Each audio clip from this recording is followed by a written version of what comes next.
Hoy tenemos una charla que está dirigida al público joven y es curioso porque en la mañana veía una charla que dieron por ahí en la Universidad Intercultural que tenía que ver con cultura democrática y tal vez en algún sentido la charla que vamos a tener hoy con el doctor José Santos Zavala sea un poco un complemento, ¿no? Esta ya va un poco más dirigida, como decimos, a la política pública en torno a un grupo pues bastante precarizado en México que son los jóvenes. Entonces, tal vez sin quererlo, el programa resultó más o menos digamos, muy afortunado de tener en la mañana primero esta charla sobre cultura democrática y ahora esta charla con el doctor José Santos Zavala, de quien, bueno, les voy a mencionar solamente algunos datos curriculares para aprovechar mejor el tiempo precisamente de su charla. El doctor José Santos Zavala es maestro en Administración Pública por el Centro de Investigación y Docencia Económica, mejor conocido como el CIDA. También es doctor en Estudios Organizacionales por la Universidad Autónoma Metropolitana, Unidad de Iztapalapa.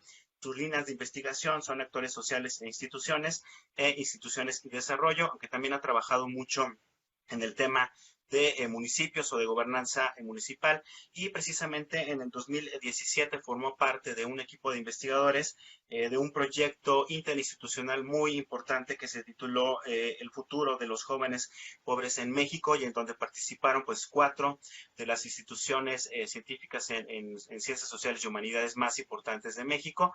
Me refiero al Centro de Investigación y Estudios Avanzados en Antropología Social, el CIESAS, el Instituto Mora, el Colegio de Michoacán y evidentemente el Colegio de San Luis. Bueno, me imagino que precisamente de este proyecto es donde se desprende la inquietud del doctor José Santos por ofrecernos precisamente una charla ahora para el público joven que están pues en un contexto social, político y económico pues sumamente complejo que representa pues o que tiene pues muchos desafíos para el futuro. Entonces, sin más, pues yo los dejo ya con el doctor José Santos para que empiece a dar su charla. José, de verdad, bienvenido. Nos alegra mucho que estés con nosotros para esta charla. Los micrófonos y la cámara pues son tuyos. Muchas gracias, Israel. Buenas tardes a todos. Efectivamente, creo que planteas de una manera muy acertada. ¿Perdón? ¿Sí me escuchan? Planteas de una Te manera escuchamos, muy adelante. acertada los antecedentes de esta inquietud que tengo con respecto a los jóvenes. Y efectivamente, la intención del día de hoy es reflexionar sobre cómo viven los jóvenes y exactamente derivado eh, de lo que dejó este proyecto. Sin duda, en México tenemos 30.7 millones de jóvenes entre los 15 y los 30 años, de los cuales 17 son pobres. Y yo me quiero concentrar en este importante sector de la mayor parte de los jóvenes. Y voy a ubicar el tema con una situación que vive la mayor parte, aún aunque aquellos que no estén en situación de pobreza, y que se llama un fenómeno social que se llama aflicción. Eh, para poder entender esto, tenemos en primer momento que esta etapa de la vida que todos tenemos se caracteriza por dos situaciones. Una es la etapa de la vida donde más ambiciones tenemos todos. Es la etapa de la vida donde nos enfrentamos a muchísimos obstáculos. Es la etapa de la vida donde vienen muchas frustraciones. Entonces, habría que reflexionar de dónde vienen esas frustraciones. Este fenómeno de la aflicción no es una enfermedad biológica, pero sí lo podríamos llamar nosotros como una situación social que afecta a la mayoría de los jóvenes en diferentes grados. Entonces, ¿cómo se presenta este fenómeno de la aflicción? Primero, en experiencias dolorosas y en perturbaciones muy profundas. Y generalmente estas situaciones vienen del entorno familiar y del entorno comunitario. Y aquel joven que no sabe manejar esto, que no sabe salir de estas situaciones, se enfrenta a problemas de drogadicción, a problemas de enfermedades emocionales, inclusive enfermedades físicas. Y también es una materia prima muy vulnerable para ingresar al crimen organizado. Entonces tenemos que entender de dónde proviene. Y la primera causa se ubica en la familia. Algo que marca mucho a los jóvenes de todo el mundo y especialmente en México, pues es el ambiente familiar. Si este ambiente familiar está desintegrado, si este ambiente familiar no es el más acorde para formar la personalidad de los jóvenes, en el futuro inmediato les va a afectar en su vida.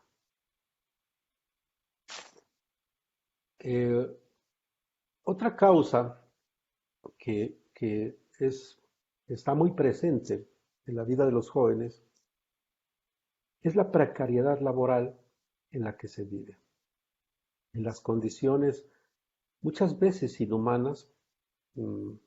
Hay jornadas de trabajo, en los casos de estudio que analizamos, pero en otros que he logrado conocer, van desde 9 hasta 12 horas. Y la semana pasada conocí un caso de un joven que trabaja en una corporación de seguridad que tenía 4 días sin dormir. Entonces esto le lleva a los jóvenes a tener problemas en su personalidad. En términos de la comunidad, la debilidad de la cohesión social, es decir, el predominio de las personalidades egoístas e individualistas, donde no se logra una integración de los jóvenes, sin duda que le lleva a desarrollar una personalidad de desconfianza y de inseguridad. Y si aunamos a un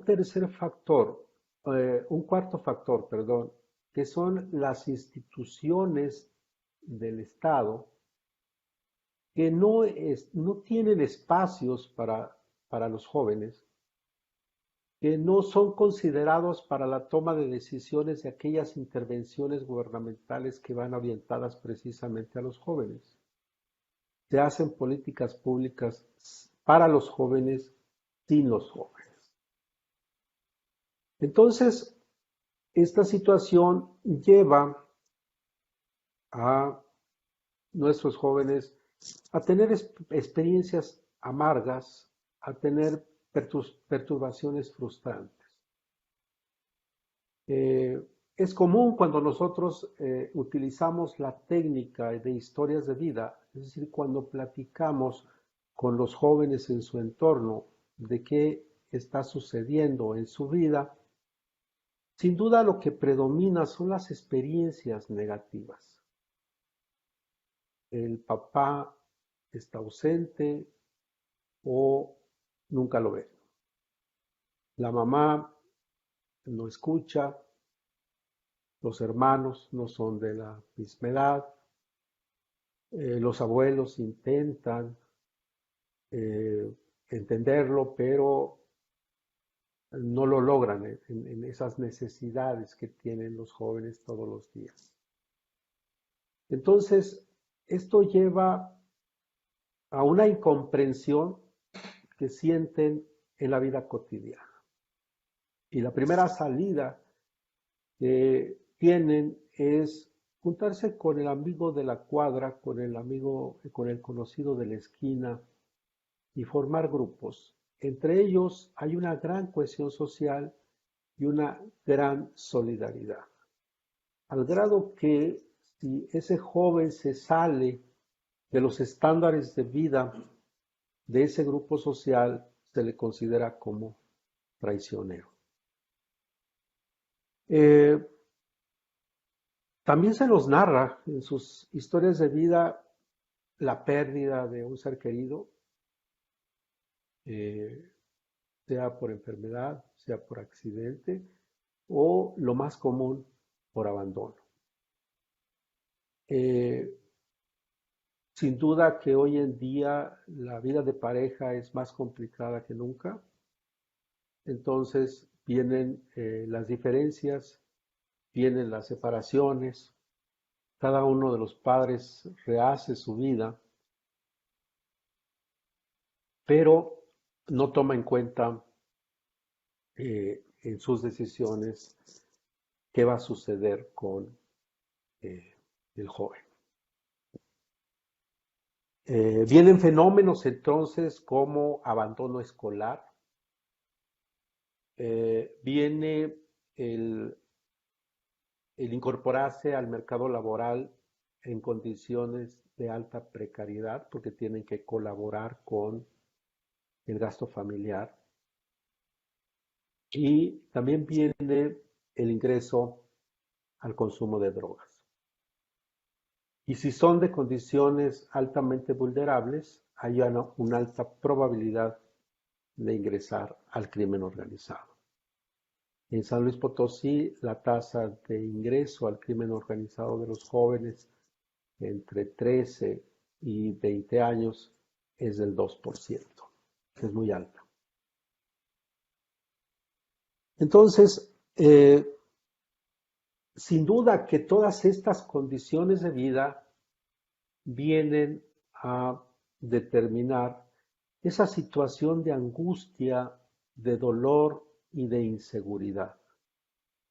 Entonces el joven manifiesta que no le queda claro su proyecto de vida. Eh, Generalmente abandona la escuela y son jóvenes y muchachas muy inteligentes con un índice de capacidad de aprendizaje y de sensibilidad muy alto, pero las condiciones no están dadas para seguir en la escuela, sobre todo a nivel medio superior, o el ingreso a una licenciatura. Eh, Viene también otro fenómeno que lo vemos todos los días y cotidianamente, es el contraer responsabilidades de pareja para los cuales no están preparados. Sea que se juntan con su novia, con su novio, en el mejor de los escenarios es ese, pero el peor es que procrean familia. Entonces, su, su forma de vida se transforma completamente. Todas estas circunstancias, entonces, encontramos a jóvenes, a hombres y mujeres, que su vida cotidiana está llena de depresiones, que las manifiestan de diferente manera. Les da mucho sueño, quieren estar dormidos, no quieren hablar con nadie, y dicen ellos en sus palabras, solo quiero dormir.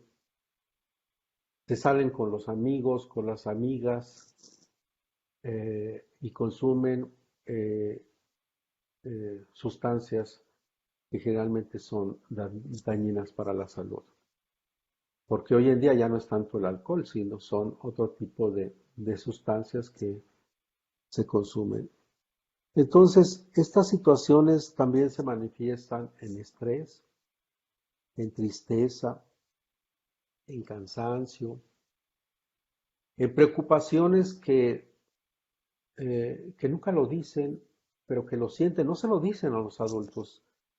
Muchas veces solamente lo piensan ellos eh, o no hayan a quien decírselo.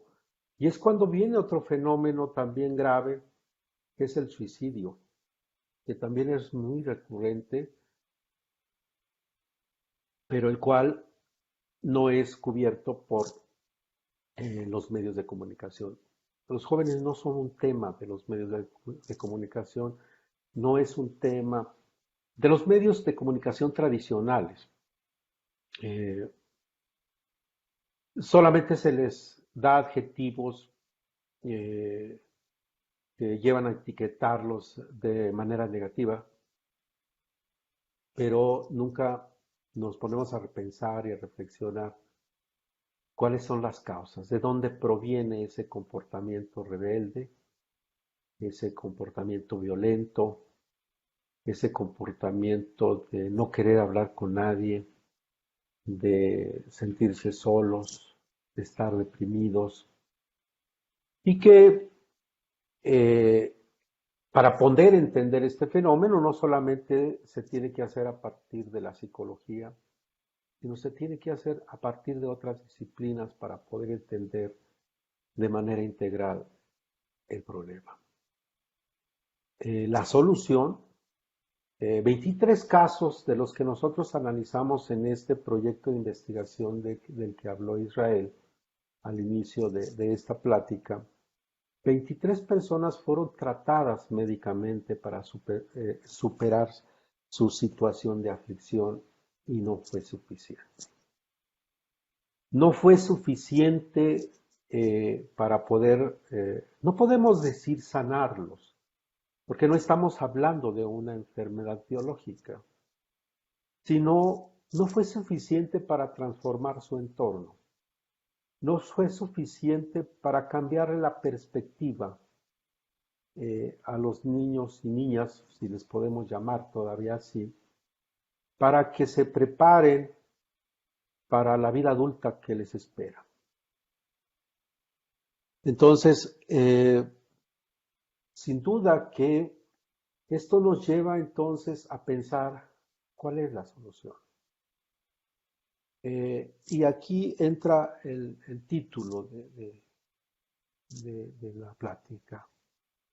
Y sin duda que la gran salida es que crear espacios colectivos de diálogo y de interacción, donde no haya jerarquías, donde no se calle al joven y que se le diga cállate porque soy tu padre, te respeta porque soy tu madre. No, sino hablar en igualdad de circunstancias. Y esto tiene que suceder no solo, esto tiene que empezar en la familia y tiene que continuar en la escuela, tiene que continuar en los medios de comunicación. Y yo creo que ha llegado el momento de empoderar a los jóvenes también en la política. Que sean los jóvenes quienes tomen las decisiones de aquellas intervenciones gubernamentales que le afecten a su vida, que le afecten a su futuro. Y no dejar en manos de los adultos las decisiones que les afecten. La solución es sencilla, pero a la vez es complicada. ¿Por qué es sencilla? Porque lo único que tenemos que hacer es interactuar con ellos, es hablar con ellos, es escucharlos. ¿Sí? ¿Qué piensan? ¿Por qué actúan como actúan? Pero sobre todo pensar hasta dónde nosotros mismos como adultos somos culpables de esa situación. Que realmente dialogamos con ellos sin comprenderlos, con patrones de comportamiento ya establecidos, y yo diría que hasta con cierto desprecio. El discurso que manejamos es otro. El discurso que se maneja es de los jóvenes, es el futuro del país, los jóvenes son el futuro de la familia, pero las acciones demuestran lo contrario. No les tenemos confianza en lo que hacen.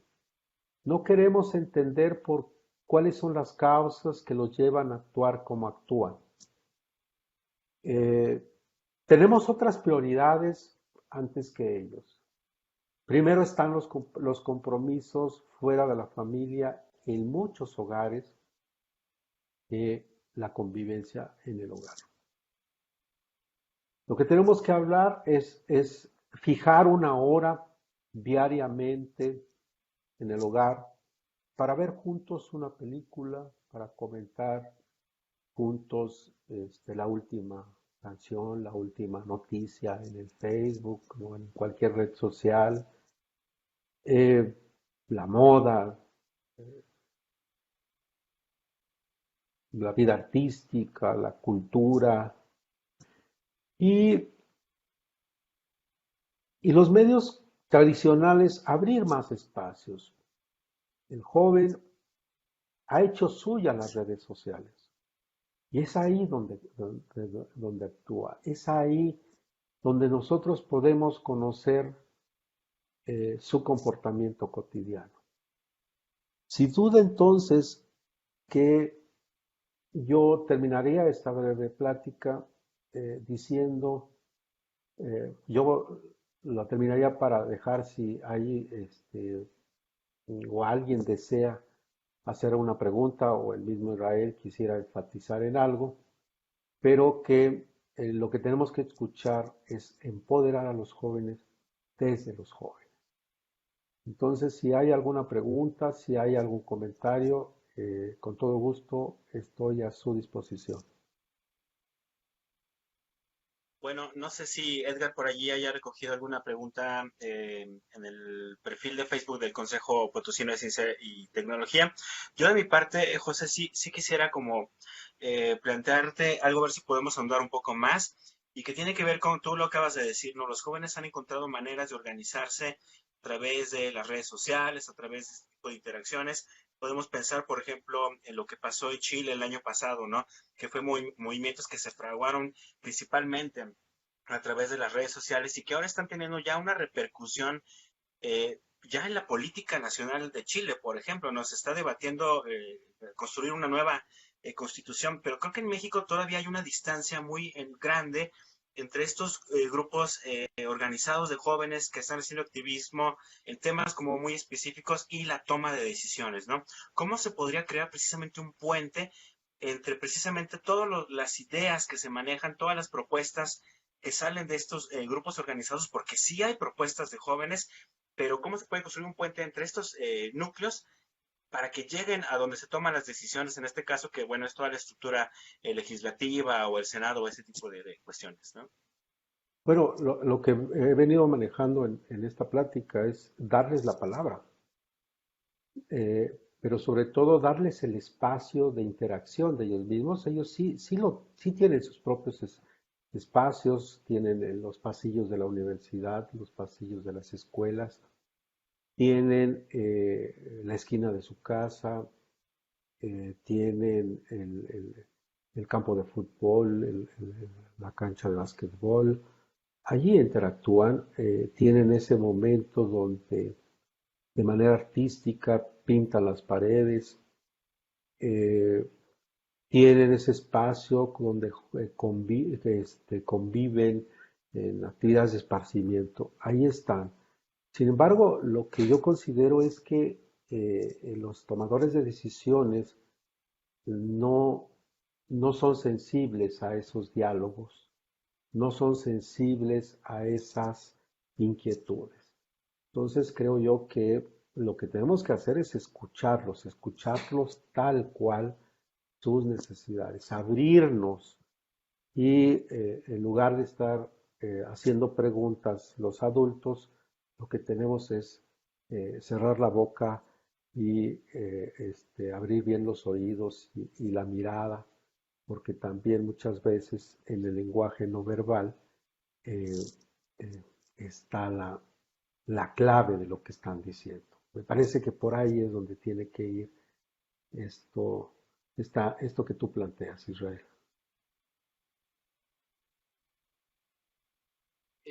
Bueno, pues Muchas no sé gracias, si por ahí Israel. Edgar tiene algo más que Sí, decir. Adelante, sí, sí, Edgar. sí. De hecho, muchísimas gracias.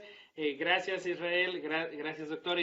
Yo sí quisiera también, bueno, algún consejo que también nos pueda dar el doctor José Santos en materia de que es tan relevante y el impacto que tiene la situación social que estamos viviendo, que también desafortunadamente hemos encontrado en el mismo sector de ciencia y tecnología que la cantidad de investigaciones de corte social versus la cantidad de investigaciones y desarrollos que se dan pues en otras áreas del conocimiento, pues propiamente dicho, a veces las que conocemos como ciencias duras, pues a veces todavía se marca esa gran diferencia.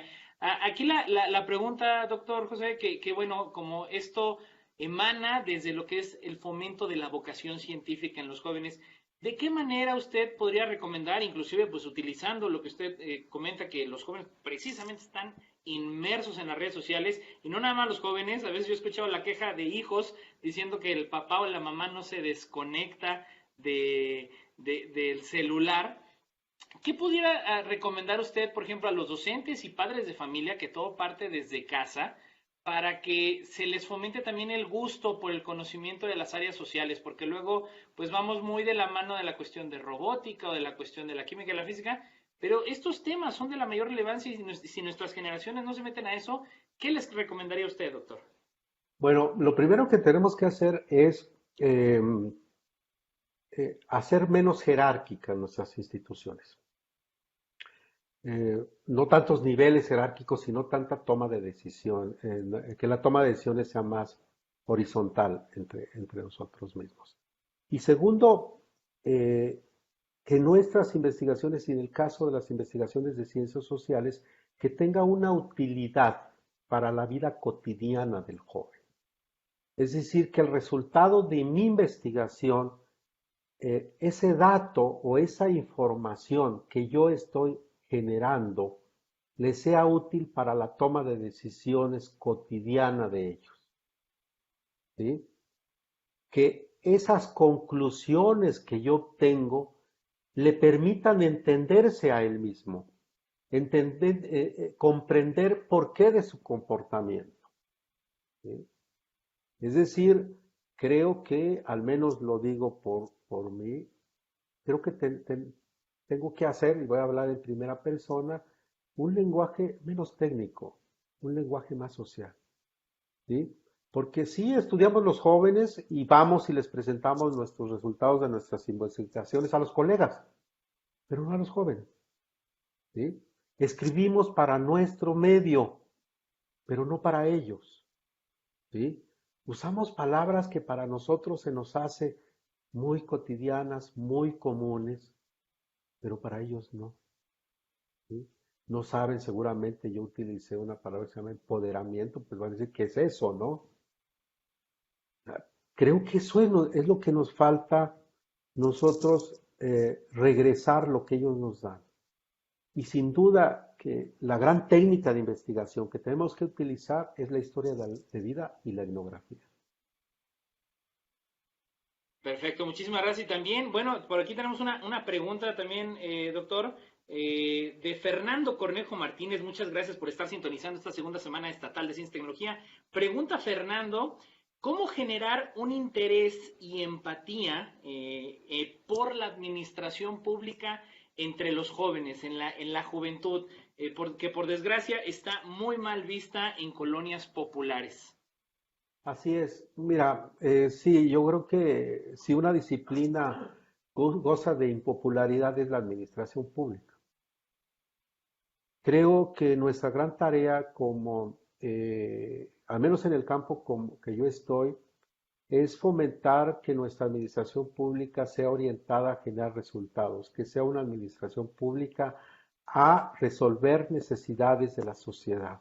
El diseño y la estructura de nuestra administración pública en todos sus niveles está orientada a cumplir el requisito, a cumplir la norma, a cumplir el procedimiento, pero no a resolver necesidades de la sociedad. Eso es lo que tenemos que impulsar. Tenemos que formar administradores públicos que tengan el conocimiento y las estrategias que resuelvan las necesidades de la sociedad y que ellos sean empoderados en la administración pública para tener esa filosofía de acción. y ya no un administrador público, una administración pública orientada a procedimientos, a normas, a papeleo.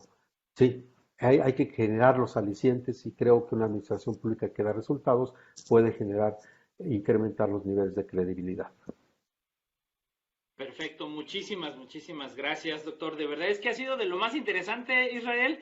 Inclusive yo creo que es un tema para mucho tiempo y que de verdad, bueno, pues es multifactorial. Pues no sé si quieres agregar algo más, mi estimado Israel, y vamos concluyendo con esta sesión del día de hoy tan valiosa que nos dio el doctor José Santos Zavala. Pues nada más reiterar esto que comentaba al inicio, que en la mañana vi precisamente la charla de la Universidad Intercultural que tenía que ver con cultura democrática y un exhorto que hacía, si no me equivoco, se llamaba Jorge, el doctor que dio la charla. Al final de su charla es, bueno, si no les gustan cómo están las cosas, la cultura democrática lo que nos exige es más participación, ¿no? O sea, involucrarnos y participar más. Y por eso decía que la charla del doctor Santos podía ser un buen complemento, porque precisamente nos habla precisamente de qué tienen que hacer en el caso de los jóvenes las dos partes para hacer mejor política pública encaminada a los jóvenes. Me refiero tanto a la parte precisamente de la administración pública como a la parte de los jóvenes, pues buscar los espacios y buscar estos puentes precisamente para escucharse mutuamente, diría yo, pero sí evidentemente escuchar más a los jóvenes y poder diseñar una política pública que sea mucho más afortunada o favorable para el sector juvenil. Entonces, en ese sentido, pues creo que en términos de participación democrática, el día de hoy el evento estuvo pues redondo, ¿no? Con estas dos charlas que tuvimos ahora, Edgar. Exactamente, de verdad es que ha sido invaluable todas estas aportaciones y bueno, pues no me resta más que a nombre de la doctora Rosalba Medina Rivera, directora general del COPOSIT y de todo el equipo que formamos este Consejo Potosino de Ciencia y Tecnología, queremos agradecerles a todo el Colegio de San Luis, a su presidente, al doctor Eduardo Vázquez Salguero, a ti, Israel Trejo, que siempre has impulsado la promoción y la difusión del conocimiento desde las ciencias sociales. Y doctor José Santos, pues estaremos al pendiente de futuras investigaciones, de resultados y para seguirlas dando a conocer a nuestra sociedad. Muchas gracias de verdad por acompañarnos en esta segunda semana estatal de Ciencia y Tecnología y nos seguiremos viendo en próximas actividades que presentará el Colsan a lo largo de todos estos días. Gracias a ustedes y yo los vuelvo a invitar a que escuchemos a los jóvenes en vivo y en directo. Gracias, saludos a todos.